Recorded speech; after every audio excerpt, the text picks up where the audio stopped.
Oh, it's a cold one out. It's been cold all day. Ugh.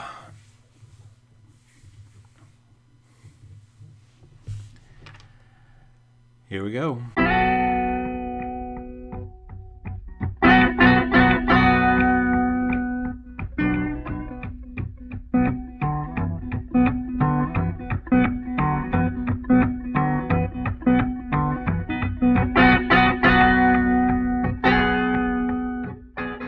Hey, connectors, DK here. Hope you're doing well. Welcome to 2016.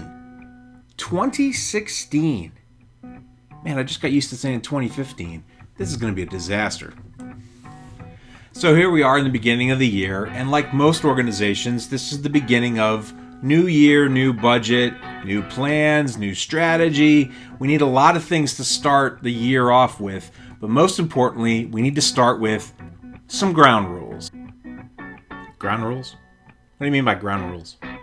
Well, you know how this goes. Very often you have within your organization this, belief that at the start of the year we have to change everything. New paradigm, new shift in thinking, new ways of approaching stuff, new strategy, blah, blah, blah, blah, blah. Ground rules. Let's start with some basic things. Ground rule number 1, manageable. Let's do some manageable goal setting right now. If you're a small business and you're thinking to yourself you're going to be Fortune 500 in 12 months, that's a little crazy. If you're a nonprofit organization and you're looking at your fundraising and you're saying, we're going to triple our fundraising when you just came off a year where maybe you broke even or worse, we're under budget. Not possible. We need it to be measurable, but we need it to be realistic. So don't go crazy with a million of these things. Let's just do a few and do them right. Ground rule number 2. Let's talk about missions and mission creep.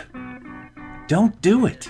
Of course, what I mean by that is just be very careful about what you do in terms of your planning for this year, that you start moving yourself into an area that your organization is really not a part of. It's very easy from the previous year to see something that we do and go, well, geez, that's what we should be about. We should be doing that. We did that so well in 2015. That turns into what is your 2016. Now that you be very careful about, because very often what has happened is you have moved yourself into a situation because of money, because of people, because of influence, because of personality. You've moved yourself into a position of your mission that isn't exactly where you should be, or isn't exactly what your mission is built upon. And you need to first think of that in your planning. What is our mission? What is our purpose? What is our growth potential within that purpose? And then ask yourself, the things that we did last year, do they fit within there? Or are we expanding out? Or are we expanding too much and getting into mission creep? So no mission creep. Be sure that what you're doing is something that you can do. Mission number 3, root for the Red Sox. No, just kidding. Mission number 3, bring your team along in your mission planning. Bring your team along in your goal planning. Bring your team along in all of your planning. The biggest thing that a lot of organizations will do is that they look to their leadership, which is basically to say, hey, let's get that executive director and maybe the board chair and have them talk about what's going on and set up some things. Bring all of your people to bear on that. Do you have a development director? Well, that person probably has the best knowledge of what would be a good goal and what would be a strength to bring to the fundraising for 2016. You have a program manager? Ask them about the program. How did it work for them? What do they need in terms of tools and resources to make it stronger? And how, therefore, their goals could be extended into 2016 and make a difference and a larger impact. If you don't bring the people involved, then you have what is the beginning of siloing. You have somebody who's just going to establish a goal, and that goal could be a demarcation line of arbitrary numbers and arbitrary things. But bring the people in that are doing the work. Let them be a part of this. And you can actually make goals that are attainable, that are measurable, that are strong, and that are smart, and that are actually being done by the team that you're with. So don't skirt on this. Make sure you bring everybody in and say, where are we? It is a we, not an I. 4. Get creative. Find some new creative approaches to things that you've been doing over the last few years. You're in a brand new year.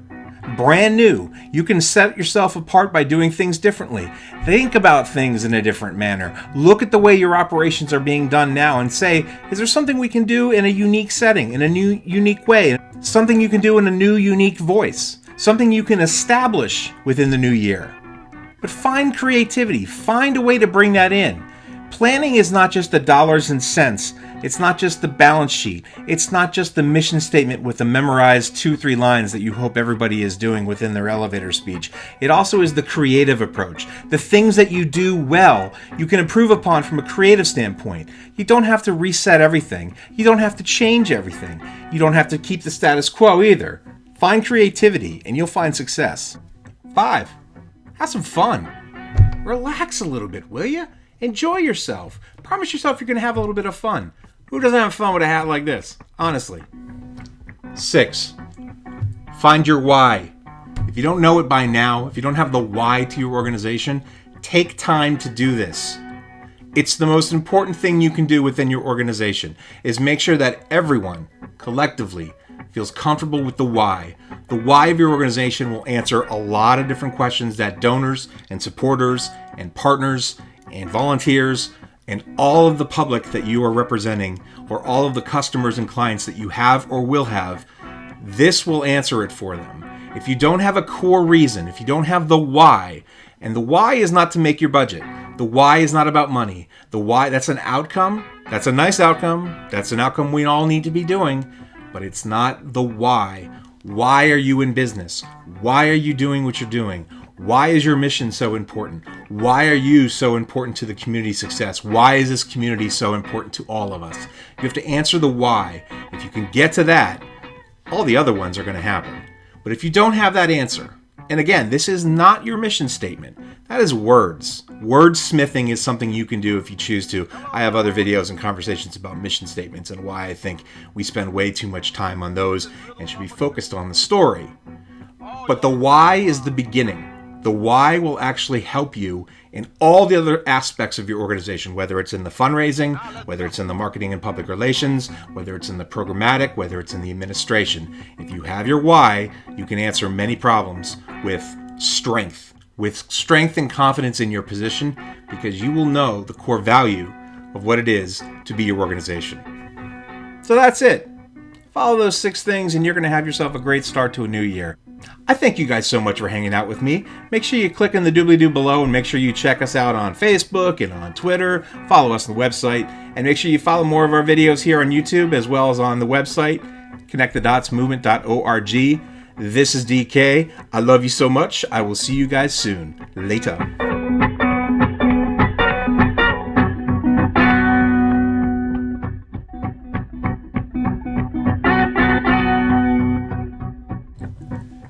Start of the playoff, boys.